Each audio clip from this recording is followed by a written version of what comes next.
No, I think that makes sense, and it points to the need to assess your own needs currently and longer term before you start engaging with a vendor or a product, right? Because they're going to have lots of bells and whistles that can all of a sudden start to seem critical, but you sort of need to have your North Star to go back to make sure you're making the right decisions. What level of integration are you offering? Is this a first party, a third party integration, and how can that be supplemented, if at all, by an API?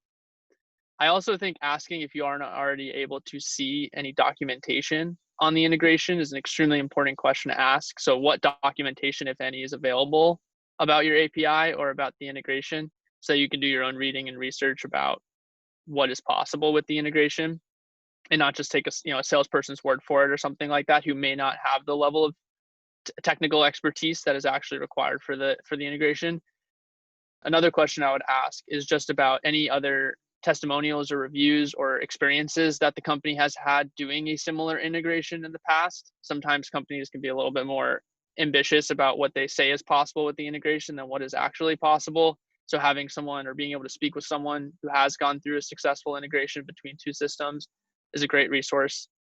Sure, it's great to understand if it's native or custom or through a third party or an API, but it's almost like that's just the first order question. And second order is, even if it is custom, what is the actual data being produced? Like that doesn't tell you the full story.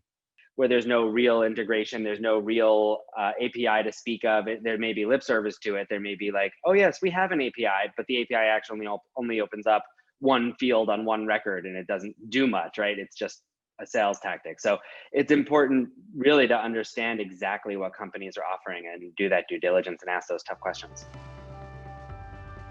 In terms of cost, there's sort of three considerations, and it's going back to the third party, first party API conversation, because I really think those are sort of the three buckets you're considering when looking at an integration. The first is with Zapier. In third party integrations, there's typically a cost to use Zapier itself. So it may be advertised as free. You integrate with Zapier for free, but you're going to have a price point based on the usage of that tool. It has a free tier to start, but once you get over like 100 data transfers a month or something like that, you're going to start having to pay for Zapier. Some tools will also charge for the use of Zapier, so you're actually paying two charges, or even three if both to integrate on both sides, and then Zapier itself. So understanding that cost structure is very important if you're relying on a third-party tool to integrate. Sometimes platforms will charge a first-party integration fee. If you're on like the Salesforce App Exchange, there may be a fee just to purchase that app or that integration. And if you're not, then there may be a charge just for use of the integration. And that should be a little bit more clear and explicit. The last one is for use of the API. Some companies will charge an API access fee. So they may offer an API, but it's actually not public, free, or accessible at all unless you're paying for it. So understanding those sort of three layers, what is the integration and what does it cost in those different buckets, is hopefully helpful.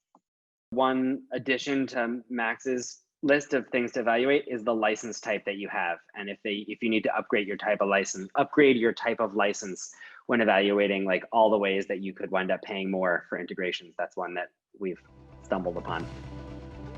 In evaluating the return on investment, and especially from a non-financial perspective, and thinking about staff time and thinking about just the opportunity cost of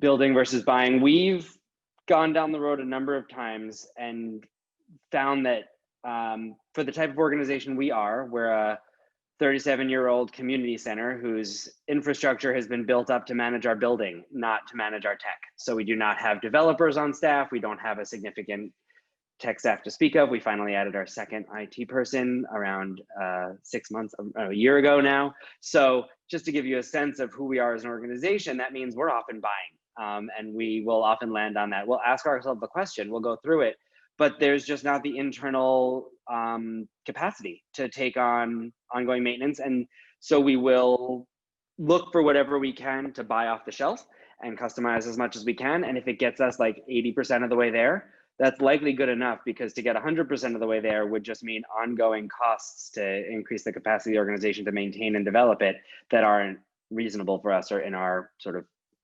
strategic roadmap. So when you do the evaluation, just try to make sure, what is your plan B?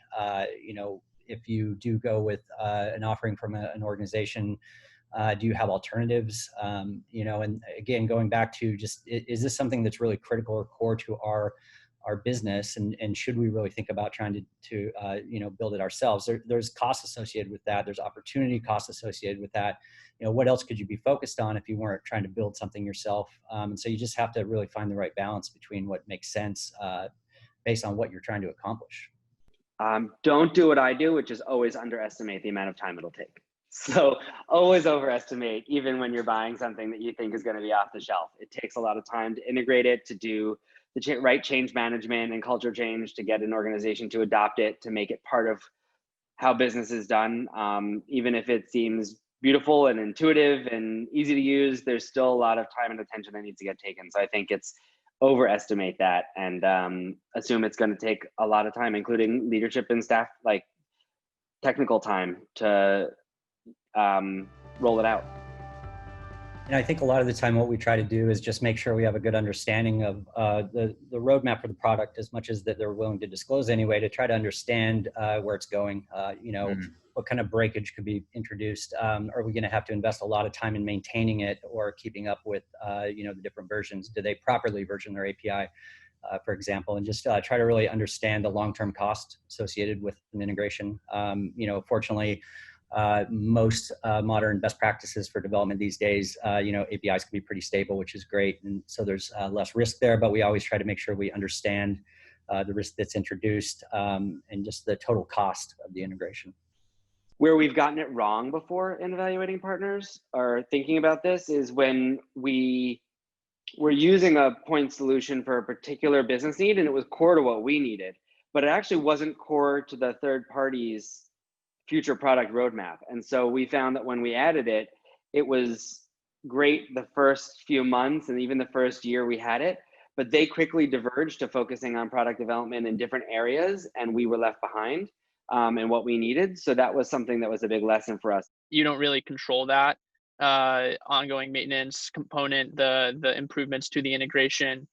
Frequently there's versioning that happens with an API, so that can fall behind pretty quickly if one company is updating their API to match the latest and greatest for a service, but then the other company is not updating the integration.